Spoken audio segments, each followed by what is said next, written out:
100 दिन का हिसाब जरूर बनता है, वो लिए बगैर हम नहीं छोड़ेंगे, क्योंकि ये मैनिफेस्टो हमने नहीं जारी किया था, ये मैनिफेस्टो यहाँ के लोगों ने नहीं जारी किया था, यहाँ के सोशल और पॉलिटिकल एक्टिविस्ट ने नहीं जारी किया था। ये जो मैनिफेस्टो था ये एनसी की जो सरकार है इन्होंने अपना मैनिफेस्टो दिया था, तो इसके ऊपर जवाब बनता है। आज छुपने से काम बिल्कुल नहीं चलेगा। अभी मेरी बड़ी बहन मैम बता रही थी यहाँ पर कि भाई आपके घर कोई आ जाए तो चाय पानी के जरूर पूछेंगे, बिल्कुल पूछेंगे। हम कल्चर है, हमारे यहाँ डोगरा का कल्चर है, कश्मीरी का कल्चर है, हम हमारे लिए मेहमान तो भगवान के बराबर होता है, लेकिन कोई भी मेहमान उसको हम भगवान नहीं बनाते। जैसा कि बनाया गया, उमर अब्दुल्ला साहब के तय कहा गया कि जी मोदी जी आगे हैं, लगता है कि आज का मौसम साफ हो गया है। ना ये साइंटिफिकली प्रूव है, ना ही किसी और तरीके से प्रूव है कि ऐसा हो सकता है। फिर भी उन्होंने कहा। तो मैं एक चीज आपको इस स्टेज के मिसाल से सरकार को भी कहना चाहूंगा, जितने भी मेरे मीडिया कर्मी भाई आए हुए हैं इनसे भी कहूंगा कि रिकॉर्ड करें और उमर अब्दुल्ला साहब तक पहुंचाएं। अगर आपको किसी तरीके से आपको लगता है कि ड्यूल पावर सिस्टम होने की वजह से काम नहीं करने दिया जा रहा है, तो यहाँ के जितने वोटर्स हैं, जितनी पब्लिक है, जितने वॉलंटियर्स हैं, सब लोग, और मैं यह भी समझता हूँ कि जितनी भी जमातें हैं हमारे जम्मू कश्मीर की, वो सब भी आपके साथ खड़ा होने के लिए तैयार हैं, ग्राउंड पे निकली तो सही। फारूक अब्दुल्ला साहब ने पूरी लाइफ दी है। ये वो वाले लोग हैं, वो नेता हैं जिनको पता है कि अपनी आवाम के लिए किस वक्त कुर्बानी देनी है, किस समय कुर्बानी देनी है, किस समय अपनी वॉइस बना के, गोल्ड वॉइस बना के बाहर निकलना है।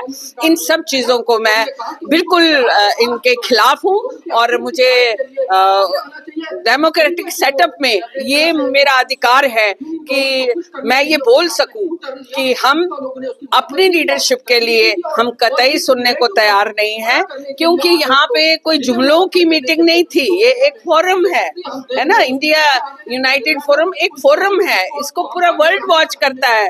और इस फोरम में तो उनकी जो बोल्ड वॉइस है, औरत की शक्ल में, मातृ शक्ति की शक्ल में, वो ये कतई को मानने को तैयार नहीं है कि हम लोग अपने वायदों से फिर रहे हैं। हम लोग बिल्कुल अपने वायदों से नहीं फिर रहे हैं, हम एक एक करके अपने वायदे पूरे करेंगे। हाँ, ज्यादा जोर इन लोगों ने दिया कि अनएम्प्लॉयमेंट है जी, इन्होंने अनएम्प्लॉयमेंट के लिए कोई आवाज नहीं उठाई।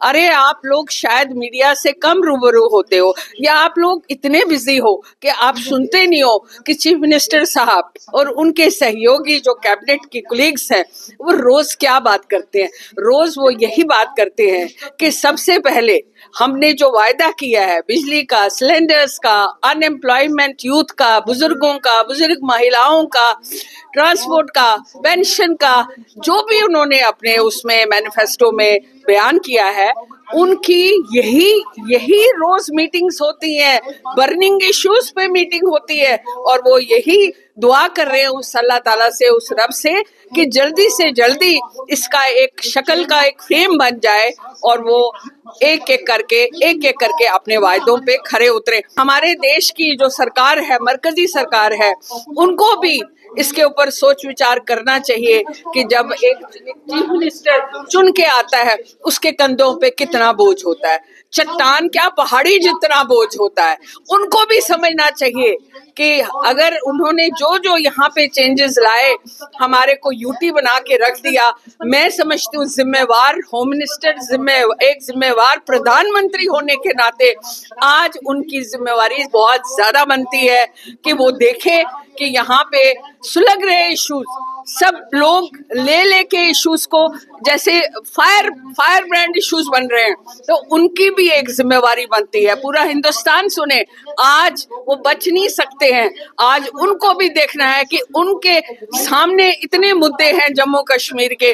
कम से कम अगर उन्होंने 29 सीटें ली है, उन्होंने भी तो कुछ वादे किए हैं, क्या वो उस पे भी पूरा उतर रहे हैं? इसलिए मेरे को लगता है कि एक वॉइस होने के नाते मेरे लिए ये कहना बहुत है कि आज ऐसी सिचुएशन है कि हिंदुस्तान के जो प्रधानमंत्री है चुन के आए हैं, और अमित शाह जी जिन्होंने रिपीटेडली बार ये बोला है कि हम बहुत जल्दी स्टेटहुड देंगे, क्योंकि स्टेटहुड में ही सारे हल हैं। स्टेटहुड आएगा, जो ये यहाँ पे आग की तरह फैल रही हैं बातें, वो उस एक समाधान से सारी आग बुझ जाएगी और हम खुशहाली की तरफ भागेंगे। हमारा यूथ खुशहाली की तरफ दौड़ेगा, हमारी महिला खुशहाली की तरफ भागेगी, घर घर में खुशियां होंगी। लेकिन आज ये सही वक्त है कि आज हमारी सेंटर की हुकूमत बैठ के इसके ऊपर सोच विचार करे। उसी से सारा हल होना है, क्योंकि वो चुना हुआ प्रधानमंत्री है। इसलिए उनका फर्ज बनता है कि वो यहाँ का समाधान देखें। यहाँ का समाधान एक ही है, वो हमें स्टेटहुड वापस करे। हम लोग बाकी सब हम खुद कर सकते हैं। जितना भी हमने मैनिफेस्टो के जरिए जम्मू कश्मीर की आवाम से वायदे किए हैं, हम 1 बाय 1 उनको पूरा करेंगे। यहाँ पे कुछ हमारे अजीज थे जिन्होंने बोला कि कोई हुकूमत जो है आजकल की कुछ डर डर के चल रही है। ऐसा बिल्कुल नहीं है। तो इसके लिए मैं बहुत ही रिएक्ट कर रही हूँ कि ये भाषा यूज ही नहीं होनी चाहिए थी। लेकिन हम एक एनसी का मजबूत पिलर होने के नाते, एक वॉइस होने के नाते, तो हम ये कहना चाहेंगे कि जो भी ये बात करी इन्होंने, इसको हम उल्टा करके दिखाएंगे। जो इन्होंने बोला उसको हम पॉजिटिव वे में ले लेके चलेंगे। जो भी इन्होंने बोला कि वो उनको खुश करने में लगे हैं,